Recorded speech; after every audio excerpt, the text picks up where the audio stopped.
నమస్కారం. నా పేరు జనార్దన్ శివలంకి.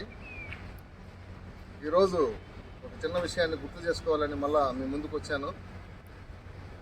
ఆగస్ట్ 22 నా జీవితానికి చాలా ప్రత్యేకత ఉంది. అలాగే ఈరోజు మన చిరంజీవి గారి పుట్టినరోజు. మొదటగా happy birthday to you Chiranjeevi sir. మీరు లేకపోతే మేమందరం ఇలా ఇంత దూరం మా ట్రావెలింగ్ ఈ సినిమా ఇండస్ట్రీలోకి వచ్చేవాళ్ళం కాదు.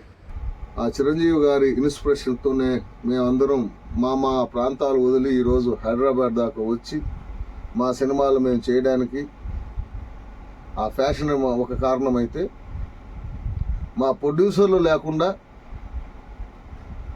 మాతో కలిసి పనిచేసే టెక్నీషియన్స్ లేకుండా, అలాగే మా కథలలో నటించే ఆర్టిస్టులు లేకుండా నేను మీ ముందుకి ఒక దర్శకుడిగా, ఒక రచయితగా పరిచయం కాలేను. మరొక విషయం ఏంటంటే 2022 ఆగస్ట్ 22 నా జీవితంలో ఒక ప్రత్యేకమైన రోజు. ఎందుకంటే అది మా జిల్లాలోని నెల్లూరు సినిమా ఇండస్ట్రీని క్రియేట్ చేసిన ఆ రోజు. మద్రాసు బస్ స్టాండ్కి ముందు, మద్రాసు బస్ స్టాండ్ తర్వాత మా జిల్లా ఇండస్ట్రీ ముందుకెళ్ళింది. ఈ సందర్భంగా నేను మొట్టమొదటగా నేను గొప్పగా చెప్పుకునే వ్యక్తి, జీవితాంతం రుణపడే వ్యక్తి భాస్కర భారతీదేవి గారికి. ఎందుకు ఈ మాట అన్నానంటే, ఆ రోజు మా మేడం గారు ఆ సినిమాని ప్రొడ్యూస్ చేయడానికి ముందుకు వచ్చి చివరి వరకు మాకు తోడుండి, మా టీం అందరికీ మద్రాసు బస్ స్టాండ్ తర్వాత ఎన్నో అవకాశాలు రావడానికి కారణమైనటువంటి నలుగురు వ్యక్తుల్లో మొట్టమొదటి వ్యక్తి మా భాస్కర భారతీదేవి గారు. తిరుపతి ఆమెది చాలా మంచి వ్యక్తి. ఆమె వల్లే మేము మద్రాసు బస్ స్టాండ్ సినిమా జనాల ముందుకు తీసుకురాగలిగాము. ఆమె తర్వాత భాస్కర భారతీదేవి గారి తర్వాత ఎస్కే శంసుద్దీన్ గారు మా సారు.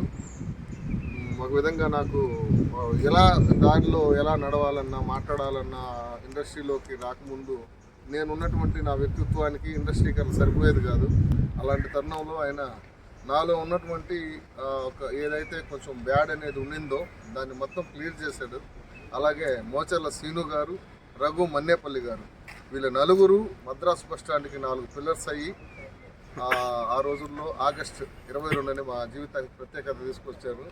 ఆ మద్రాసు బస్ స్టాండ్ ఏదైతే ఉందో ఆ మద్రాసు బస్ స్టాండ్ ద్వారా నేను జనార్దన్ శివలంకి అని నేను, నాగేంద్ర బన్నీ, అలాగే బాబు పోకల, రాంప్రసాద్ కొండూరు, వెంకటేష్ కొండిపోగు, ఇలా మేము దగ్గర మన నెల్లూరు ఫిల్మ్ ఇండస్ట్రీ నుంచి 2014లో ఒక్కడిగా మొదలైన నేను మద్రాసు బస్ స్టాండ్ తర్వాత 250 మంది పైన అయ్యాము.